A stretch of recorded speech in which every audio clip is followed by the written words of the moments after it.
சுப்ரியாவுக்கும் மதனுக்கும் கல்யாணம் பண்ணி வைக்க சம்மதிக்க வைக்கலாங்க. ஏய் வசந்தா, உனக்கு மூளை இருக்காடி? கட்டின பொண்டாட்டி செத்து இன்னும் 3 நாள் கூட ஆகல, அதுக்குள்ள உன் மகனுக்கு அடுத்த கல்யாணம் கேக்குதா? பூமிகா உயிரோடு இருந்த போது அவளை பொண்ணாத சித்திரவதை பண்ணீங்க.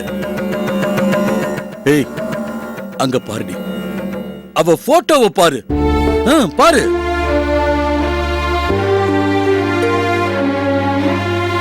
அத பார்த்தும் கூட அடுத்த கல்யாண பேச்சை எடுக்க உனக்கு எப்படி மனசு வந்துச்சு? அதுக்காக அந்த பூமிகா போயிட்டாங்கிறதுக்காக அவளையே நினைச்சுக்கிட்டு என் மகனை சாக சொல்றீங்களா? அவ இருக்கும் போதுதான் என் மகன் சந்தோஷமான வாழ்க்கையே வாழல. இனிமேலாவது அவன் நினைச்ச மாதிரி ஒரு வாழ்க்கைய நாம அவனுக்கு ஏற்படுத்தி கொடுக்கணும். நம்ம பொண்ணு ரோஜாவுக்கு அவ அண்ணன் மதன் மேல இருக்கிற அக்கறை கூட உங்களுக்கு உங்க புள்ள மேல இல்லங்க. அவளாவது தன்னோட அண்ணனுக்கு ஒரு கல்யாணத்தை பண்ணி வச்சு அழகு பார்க்கணும்னு நினைக்கிறா. நீங்க இதோ இந்த பூமிக்காவை நினைச்சு அழ சொல்றீங்க. இத பாரு வசந்தா, நான் இன்னும் என் மருமகளை பறி கொடுத்த அதிர்ச்சியில இருந்து மீளாம இருக்க. அவ உடம்பு கிடைக்கல, அவளுக்கு செய்ய வேண்டிய ஈம சடங்கு எதுவும் செய்யல. என்னால இந்த நிலைமையில எதுவும் செய்ய முடியாது. ஏங்க, அதான் அந்த ஏரியில யார் விழுந்தாலும் சில நேரங்கள்ல சேத்துல உடம்பு மாட்டிக்கிட்டு அப்படியே அழுகி போயிடுமாமே, கடைசி வரைக்கும் கிடைக்காதாமே. அந்த ஊர்ல சொன்னாங்கல்ல, அதே மாதிரி பூமிகா உடம்பும் கிடைக்கலன்னா என் புள்ள மனசும் அவள மாதிரி அழுகி போகணும்னு நினைக்கிறீங்களா? வசந்தா, பைத்தியக்காரி மாதிரி பேசாத. இப்ப நான் இருக்கிற நிலைமையில எதை பத்தியும் என்னால யோசிக்க முடியாது. இத பார், வேணும்னா நீயும் உன் புள்ளையும் போய் சுப்ரியா கிட்ட பேசுறேன்னா பேசுங்க, என்ன எதுக்கும் கூப்பிடாதீங்க. உங்க இஷ்டம் என்னமோ அதை பண்ணுங்க.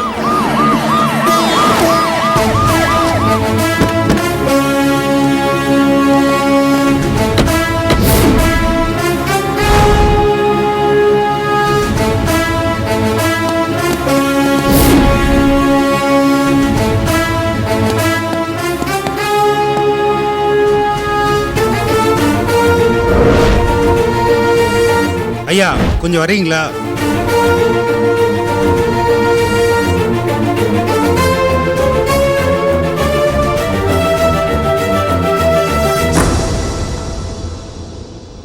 வாங்க இன்ஸ்பெக்டர், என்ன திடீர்னு வந்திருக்கீங்க? உங்க மகன் மதன் கிட்ட கொஞ்சம் பேசணும், கொஞ்சம் வர சொல்றீங்களா? மதன்.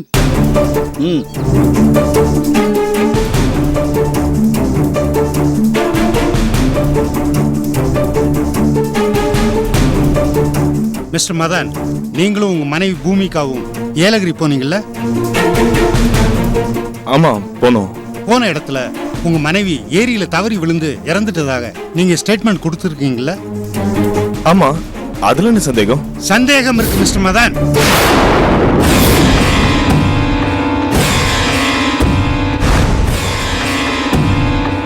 சந்தேகத்தின் அடிப்படையில தான் நாங்க இப்ப இங்க வந்திருக்கோம்.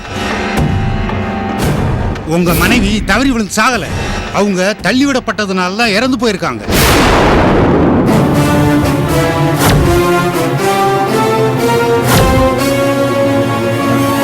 எங்களுக்கு உங்க மேல சந்தேகம் இருக்கு, அதை அரெஸ்ட் பண்ண வந்திருக்கோம். அரெஸ்ட் பண்ணுங்க. Okay sir. நிறுத்துங்க இன்ஸ்பெக்டர். எந்த ஒரு ஆதாரமும் இல்லாம நீங்க உங்க இஷ்டத்துக்கு அரெஸ்ட் பண்ணிடுவீங்களா? என்னமோ என் அண்ணன் கொலை பண்ண மாதிரியும் அதை நீங்க நேர்ல பார்த்த மாதிரியும் அரெஸ்ட் பண்ணிடுவேன்னு சொல்றீங்க. இந்த பாருமா, சந்தேகத்தின் அடிப்படையில நாங்க யாரை வேணாலும் அரெஸ்ட் பண்ற அதிகாரம் எங்களுக்கு இருக்கு, அது உனக்கு தெரியுமா? அதுக்காக உங்களுக்கு தேவையில்லாம சந்தேகம் வரும், நீங்க யாரை வேணாலும் அரெஸ்ட் பண்ணிடுவீங்களா? இந்த பாருமா, சம்பந்தம் இல்லாம அரெஸ்ட் பண்ண வரல, இந்த கேஸ்ல சம்பந்தப்பட்டவர் அரெஸ்ட் பண்ணதான் வந்திருக்கோம். இறந்து போனது இவருடைய மனைவி. அவங்க தண்ணிக்குள்ள விழும்போது இவர் தான் பக்கத்துல இருந்திருக்காரு. அதான் ஏலகிரி போலீஸ்க்கே தெரியுமே, பூமிகா தவறி விழுந்துதான் இறந்துட்டான்னு. அவங்களும் அதை ஒத்துக்கிட்டாங்கல்ல. அப்புறம் நீங்க எதுக்கு அரெஸ்ட் பண்ண வந்திருக்கீங்க? ஏலகிரி போலீஸ்க்கு வராத சந்தேகம் சென்னை போலீஸ் உங்களுக்கு வந்துருச்சா? அவங்களுக்கு ஒரு நியாயம், உங்களுக்கு ஒரு நியாயமா? என் அண்ணனை அரெஸ்ட் பண்ண நான் விட மாட்டேன். ஆமா இன்ஸ்பெக்டர், என் பையனை அரெஸ்ட் பண்ண விட மாட்டேன். இந்த பாருங்கம்மா, வீணா வம்பு பண்ணாதீங்க, என் கூட அனுப்பிச்சு வைங்க. அனுப்பி வைக்க முடியாது இன்ஸ்பெக்டர். என் அண்ணன் ஒரு டாக்டர், சமூகத்துல ஒரு பெரிய அந்தஸ்துல இருக்கிறவரு. அவளை திடீர்னு இப்படி அரெஸ்ட் பண்ண நான் விட மாட்டேன். இந்த பாருங்கம்மா, வீணா தகராறு பண்ணி எங்க கடமையை செய்ய விடாம தடுத்தீங்கன்னா உங்களையே அரெஸ்ட் பண்ணுவேன். எங்க அரெஸ்ட் பண்ணுங்க பாப்போம். மதன், பிரச்சனை பண்ணாம எங்க கூட வந்துருங்க. அதுதான் உங்களுக்கு நல்லது. சார் ஒரு நிமிஷம் இருங்க, வரேன். சீக்கிரம் போயிட்டு வாங்க.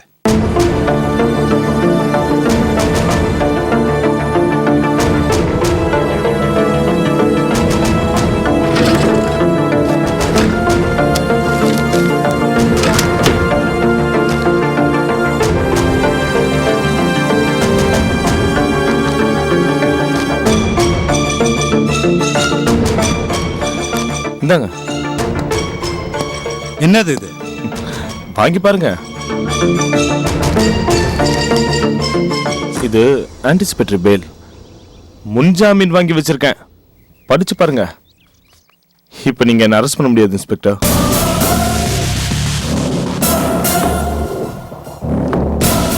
சாரி மிஸ்டர் குமாரசாமி, உங்க பையன் முன்ஜாமீன் வாங்கியிருக்கிறதுனால நாங்க இவரை அரெஸ்ட் பண்ண முடியாது. இந்தாங்க, வரேன் சார். ஏண்டா, நீ தான் எந்த தப்பும் பண்ணலங்கிறிய, அப்புறம் எதுக்குடா முன்ஜாமீன் எல்லாம்? அப்பா, நான் எந்த தப்பும் பண்ணதான்ப்பா. என்னதான் இருந்தாலும் எனக்கு எதிராக சூழ்ச்சி பண்ணி என்ன ஜெயில வைக்க சதி வேலை பண்ணுவாங்கன்னு எனக்கு தெரியும்பா. அதனாலதான் முன்ஜாமீன் வேணும்னு கேட்டு வாங்கியிருக்கேன். என் மேல பொய் கேஸ் போட்டு வேணும்னு ஜெயில பிடிச்சு வச்சா நான் அசிங்கப்படணுமா? அதான் முன்னெச்சரிக்கையா வாங்கி வச்சிட்டேன். என்னமோடா, நீ செய்யறதெல்லாம் கொஞ்சம் கூட என் மனசுக்கு சரியா படலடா.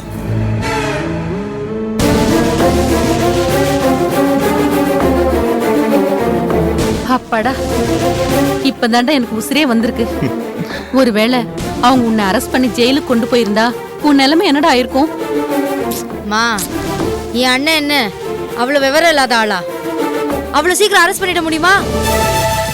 எல்லாத்துக்கும் காரணம் அந்த அர்ச்சனா தாமா. வேணும்னே போலீஸ் தூண்டி விட்டு அவதாமா அனுப்பி வச்சிருக்கா. எப்படியாவது என் அண்ணனை பழி வாங்கணும்னு அவதாமா கங்கனா கட்டிட்டு அலைஞ்சிட்டு இருக்கா. ஏற்கனவே சுப்ரியாவை தூண்டி விட்டுட்டு என் அண்ணனை லாக்அப்ல போட்டா. இப்போ இப்படி பண்ணிட்டு இருக்கா. அவளை சும்மா விடக்கூடாதுமா.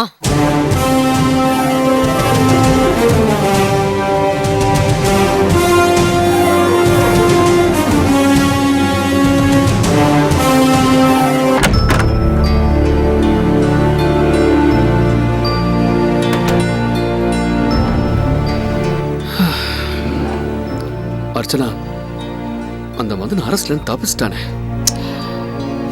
அவன் தற்காலிகமா தப்பிச்சிருக்கலாம், ஆனா அவனால நிரந்தரமா தப்பிக்கவே முடியாது.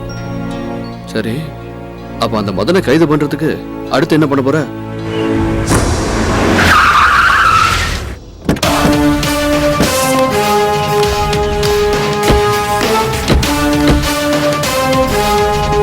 போடா. அர்ச்சனா, அர்ச்சனா, ஏ அர்ச்சனா, எங்க இருக்க? வா அர்ச்சனா, அர்ச்சனா, இங்க நான் கத்திட்டு இருக்கேன், கேக்கலையா? என்ன ரோஜா, ஏன் இப்படி கத்துற? அர்ச்சனா எங்கடி? அர்ச்சனா, ஏ அர்ச்சனா, அர்ச்சனா. ரோஜா,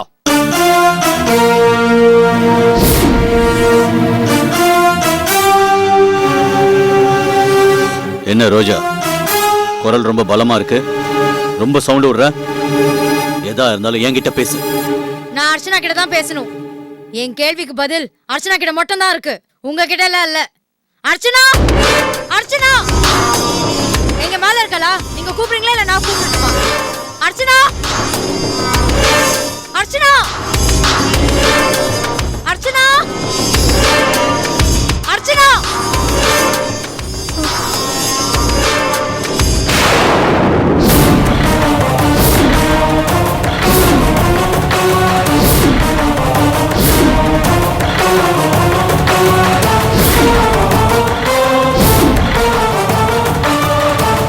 அர்ச்சனா, இவங்க அழியா விருந்தாளியா வந்திருக்காங்க.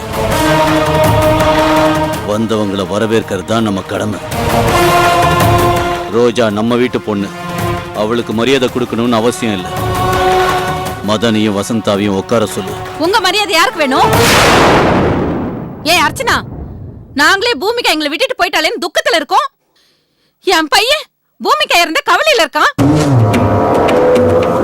எங்க குடும்பமே பூமிகாவை இருந்த சோகத்துல இருந்துட்டு இருக்கு. இந்த நேரம் பார்த்து கொஞ்சம் கூட மனசாட்சியே இல்லாம மதன் தான் பூமிகாவை கொலை செஞ்சுட்டான்னு சொல்லி போலீஸ தூண்டி விடுறியே, நீ நல்லா இருப்பியா?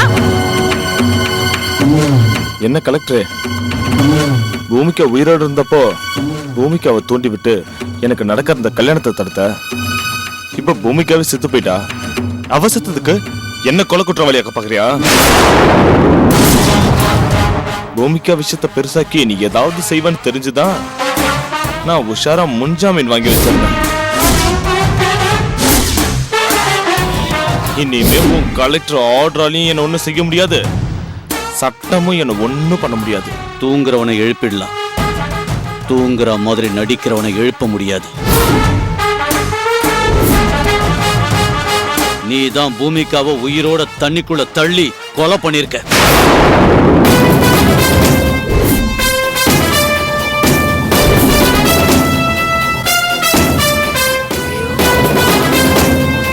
அர்ச்சனா அதை நிரூபிச்சு உன்னை கைதி கூண்டுல ஏத்தி லாக்அப்ல போடுவா. அப்ப எந்த ஜாமீன் உன்னை காப்பாத்துதுன்னு நானும் பாக்குறேன். ஒருத்தரோட மரணத்தை டாக்டருங்க செக் பண்ணி உயிர் இல்லைன்னு சொல்லி சர்டிபிகேட் கொடுத்ததுக்கு அப்புறம் தான் அது மரணம்னு உறுதியாகும். இப்ப பூமிகா தொலைஞ்சு போன லிஸ்ட்ல தான் இருக்கா. அவ இறந்துட்டு தான் சொன்னா அவ உடல் கிடைச்ச அப்புறம் தான் அதை உறுதி செய்ய முடியும். பூமிகாவோட உயிருக்கு நீங்க தான் பொறுப்பு. அவ உயிரோட இருக்காளா இல்லையான்னு நீங்க பதில் சொல்லி ஆனும்.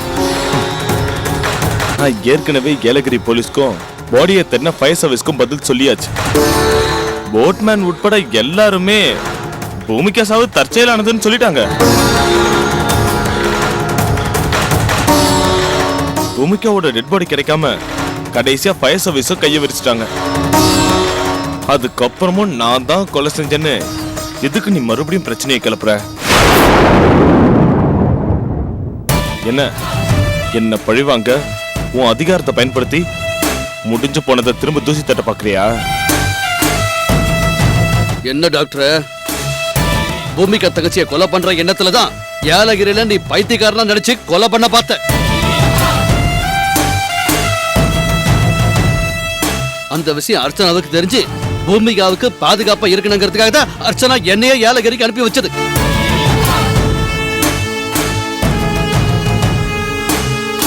நீ பூமிகா தங்கச்சியை கொலை பண்ண பார்த்தப்பலாம் நான் கரடி வேஷம் போட்டு காப்பாத்தினதை எல்லாம் மறந்துட்டு பேசுறியா?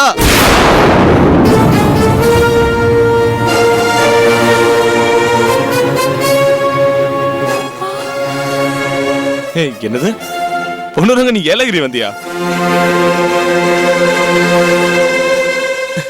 கரடி வேஷம் போட்டியா? டாக்டர், நான் பைத்தியமா இருந்தது அதுவே எனக்கு தெரியாது. பூமிகா சொல்லிதான் எல்லாமே எனக்கு தெரிய வந்தது. ஆமா பொண்ணுரங்கம், என்ன பைத்தியத்துல இருந்து குணமாக்கின என் மனைவி மேல எனக்கு எவ்வளவு காதல் வந்துச்சு தெரியுமா?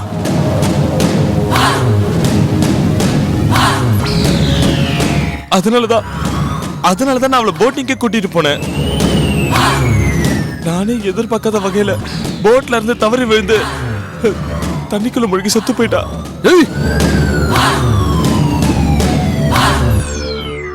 விதியே நேர்ல வந்து பூமிகா கூட்டிட்டு போயிடுச்சு. அதுக்கு நான் எப்படி கொலைப்பழி ஏத்துக்க முடியும்? அண்ணே, இவங்க கிட்ட எல்லாம் நீயே நான் பதில் சொல்லிட்டு இருக்க. அந்த பூமிகா நிம்மதியா போய் சேர்ந்துட்டா. ஆனா இவங்க நம்ம மேல இருக்கிற பொறாமல பூமிகா விபத்துல இறந்ததை சாக்கா வச்சுக்கிட்டு உன்னை குற்றவாளியாக்கி கொலைப்பழிய சுமத்த பாக்குறாங்கண்ணே. ஆமாண்ணே, அதுக்கு நாம இவங்களை சும்மா விடக்கூடாதுண்ணே. மதன் ஆசைப்பட்ட மாதிரியே சுப்ரியாவை கல்யாணம் பண்ணி வைக்கணும் தான் இருக்கேன். ஆனா அந்த ஆசையை நிறைவேற்ற விடாம மதன் மேல கொலைப்பழிய போட்டு தடுக்க பாக்குறீங்க. இனிமே அது நடக்காது. சுப்ரியாவுக்கும் மதனுக்கும் சீக்கிரத்திலே கல்யாணம் பண்ணி வைக்கதான் போறேன். பூமிகா உயிருக்கு பதில் சொல்லாம மதனை யாரு கழுத்திலையும் தாலி கட்ட நான் விட மாட்டேன்.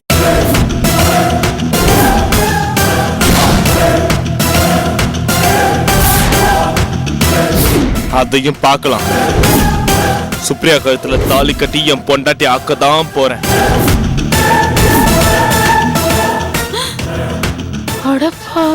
உன்னால முடிஞ்சா தடுத்து பாரு. சேலஞ்ச். நானும் சேலஞ்ச் பண்றேன்.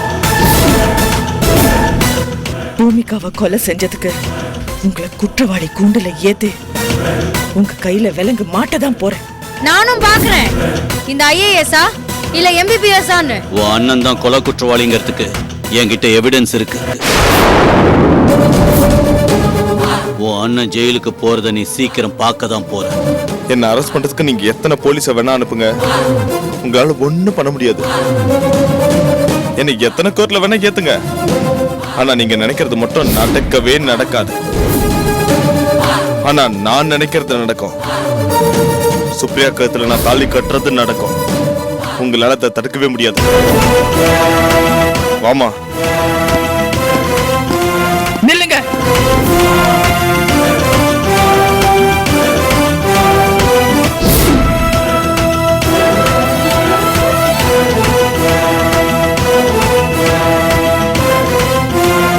பூமிகா விதி வந்து இறந்து பண்ணலா?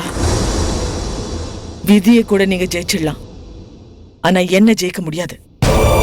சுப்ரியா கழுத்துல நீ தாலி கட்டுறதுக்கு முன்னாடி உன் கையில விலங்கு ஏறி இருக்கும். அதையும் பார்க்கலாம்.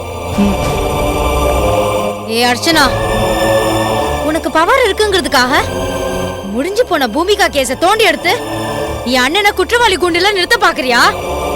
இதை நான் சும்மா விட மாட்டேன். இதுல ஜெயிக்க போறது இந்த ரோஜாவா இல்ல இந்த அர்ச்சனாவாரும் ஒரு கை பாத்துறேன். நீ கிளம்புமா, கிளம்புன வாடா.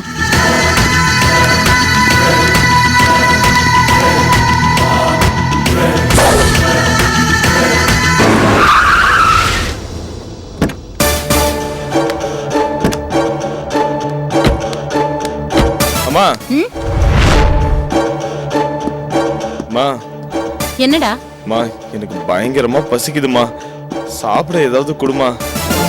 இந்த அர்ச்சனா கிட்ட சண்டை போட்டு பயங்கர டயர்டா இருக்குமா. டேய், முதல்ல போனை குடுடா. என்னம்மா, எதுக்கு போன் குடுடா கேக்குற? சொல்றேன்.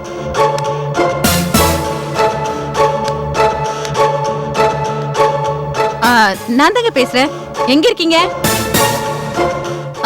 எப்ப வீட்டுக்கு வருவீங்க? அதெல்லாம் ஒண்ணும் இல்ல, சமைக்கணும். அதான் என்ன சமைக்கட்டும்னு கேட்கலான்னு. சரி, போனை வச்சிடுறேன். மா, அப்பாவுக்கு எதுக்கு இப்ப போன் பண்ண? இல்லடா, ஒரு முக்கியமான விஷயம் பேசணும். பேசிட்டு இருக்கும்போதே உங்க அப்பா வந்துடக்கூடாதுல்ல, அதான் எங்க இருக்கிறாருன்னு தெரிஞ்சுக்கலான்னு போன் பண்ணேன். அவர் வீட்டுக்கு வரதுக்கு இன்னும் 2 மணி நேரம் ஆகுமா.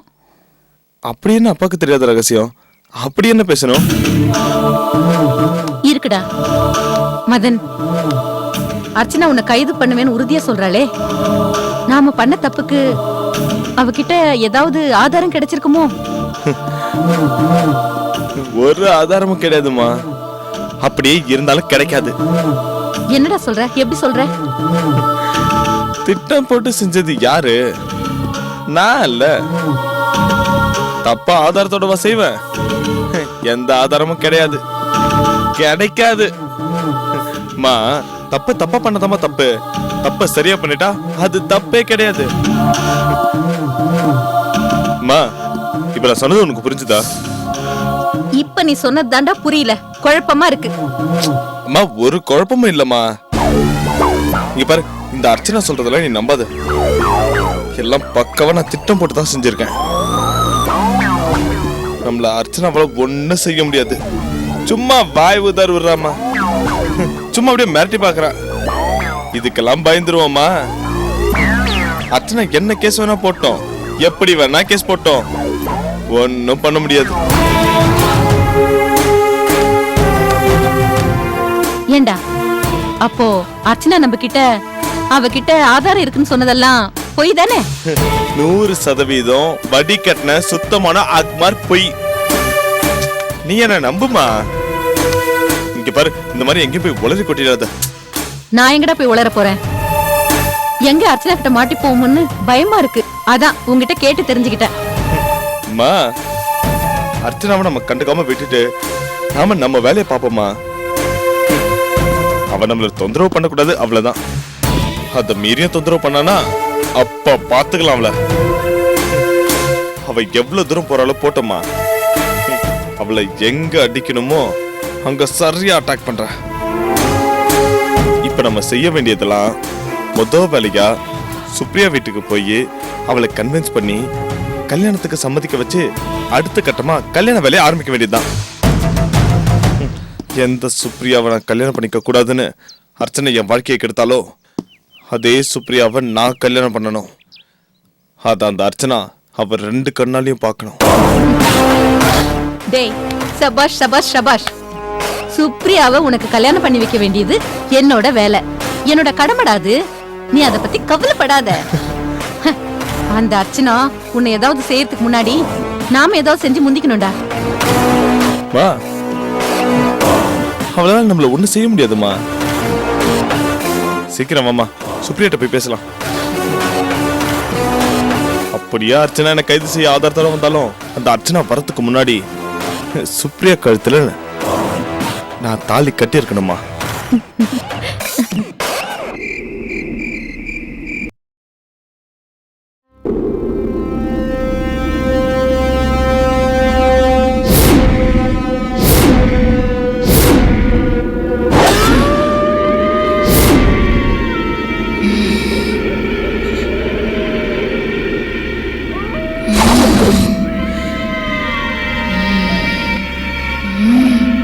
அத்தை